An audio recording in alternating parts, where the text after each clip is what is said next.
আরে সুজন, তোর লেগে কি টানা করছি আমি? গোলামের ভূত, গোলামের ভূত। তুই রাস্তার ভিতরে একটা টিকটক ভিডিও বানাইতি।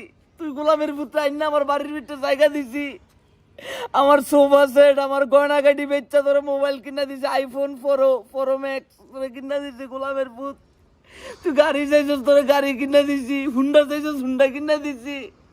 গোলামের ভূত, চুলের কালার করবার লেগে বেড়াতি, তোর কাছে টিয়া ছিল না। আমি শায়লা ধরে টিয়াগুলা দিছি। গোলামের ভূত, আর তুই গোলামের ভূত এই দিন রাইতে আনন্দ বানি খাইয়া। আপনারা কি দেখতেছেন? আমার কথা কি শোনা যায়? কমেন্টে আমার কথা শোনা যায়নি? একটু জানান আমারে। এই গোলামের ভূত সুজনে আনন্দ বানি খাইয়া যাতে আমার মাইরা দেন, আমার চোখের নিচে কালা দাগ বানাই লইছে।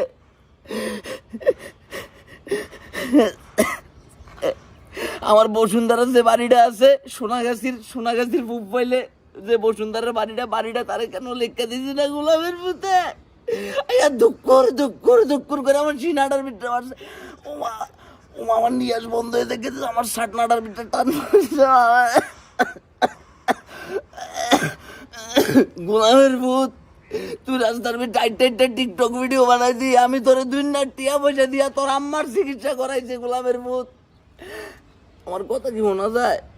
কমেন্টে জানান আপনারা, আবার কথাবার্তা শোনা যায়নি।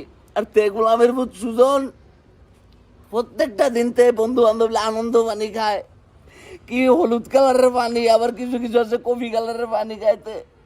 এই গোলামের ভূতে আমার দুনিয়ার মারাটা মারছে। লম্বায় মাপ দিলে আমি মনে করেন যে তার ইয়ার সমান হবো, তার ক্লাসের ম্যাডামের সমান। গোলামের ভূতে আমার তেমন করে মারছে, চুলের মুঠিটি ধরছে, এলাকা গামছাদা চুলটি ডেকে রাখছি। গোলামের ভূত সুজন্যা, তোর আমি বাড়িটা লেখা দিতাম না। তুই আইসা আমার বাড়ির ভিতরে, তুই আর আমার বাড়িটার ভিতরে মারা দিস। তুই হাওড়ে যা, টাঙ্গরের ভিতরে যায় কি গোলামের ভূত তুই টিকটক ভিডিও বানায় দে। দুনিয়ার আমার জীবনটারে শেষ করে লাগছে। আমার ধর এই অবস্থা নাই। আমি অন্যান্য আফাদের মতো মাসে 10 লাখ 12 লাখ টাকা কামাইতাম। আমি গোলামের ভূতটা আমার সর্বোচ্চ ভালোবাসাটা দিচ্ছি, আমার হৃদয়টা দিচ্ছি, আমার অন্তরটা দিচ্ছি, আমার সাদা জীবনটা দেওয়ার পরে কি তারপর আমার কথা কি শোনা যায়? আপনারা জানান যে কমেন্টে আমার কথাগুলো ক্লিয়ারলি দেখা যায় কিনা। জীবনটাকে ভাব করছি আমরা, হ্যাঁ? ফেসবুক অ্যাকাউন্টটা খুলি কি আমরা ভাব করছি? তোদের ব্যক্তিগত জীবনের যত সমস্যা তোরা ফেসবুকের ভিতরে লই আইস। কনে সোগা বিয়া করছে, কনে মনে করছে কিয়া হেতের বউরে ফিডি মিডি আনন্দ বানি গাইন দি কি আলুর মতো ঠোসা বানাইয়া লাগছে। এরে তোরা তোদের জীবনে কাকে সিঙ্গারা বানাবি, কাকে সমুচা বানাবি, কাকে আলুর দম বানাবি, এটা তোরা কর, তোরা ব্যক্তিগতভাবে কর।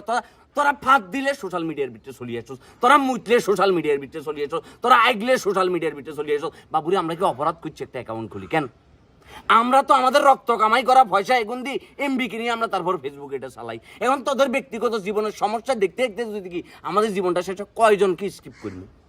ধরেন আপনি ফেসবুক চালাইতেছেন, স্ক্রল করতেছেন, কয়টা ভিডিও স্কিপ করবেন? হারাটা দিন ধরে চলতেছে কমলার বনবাস, সুজন মাঝির ঘাট। বাবুরে আঙ্গরে নৌকা দি ভার করি মাঝ নদীতে লই যা হালাই আঙ্গরে হন মারে আঙ্গর জীবন এটা আঙ্গরে কিয়া এখানে মুক্তি দেশা ভাইয়া। তোদের ব্যক্তিগত জীবনের সমস্যার জেট টাইনতে আমাদের জীবন শেষ।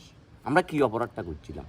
আর তো ভালো লাগেন না কাকা এই নাটক, আর ভালো লাগেন না। এরে তুই তোর বউর হলে ভালো থাক, তুই তোর খালার হলে ভালো থাক, তোর সৈদ্য গোষ্ঠী গেদি গোষ্ঠী হলে ভালো থাক, আল্লাহ তোর বিচার করুক, তোরা শান্তিতে থাক। তোরা কিয়া আঙ্গর জীবনে কেন করি অশান্তি সৃষ্টি করিচ্ছে ভাইয়া? তোরা প্লিজ, তোদের কাছে আল্লাহর দোয়াই লাগে, তোদের কাছে হাত জোর করে রিকোয়েস্ট করতেছি, তোদের ব্যক্তিগত জীবনের সমস্যা ব্যক্তিগতভাবে তোরা মিটাই ফেল। তোরা এটাকে পাবলিকলি আনি পায়খানা বানাইস না, পাবলিক টয়লেট বানাইস না ভাইয়া। তাহলে আমরা আগেই দিই ফেলার সাবি দেওয়া ছাড়া আর কোনো উপায় দেখতো না। মাফ করে দে ভাইয়া। কেন মেজাজটা মন্দা সাহেব বরত করে হাত দুগা মারে দি মুখে।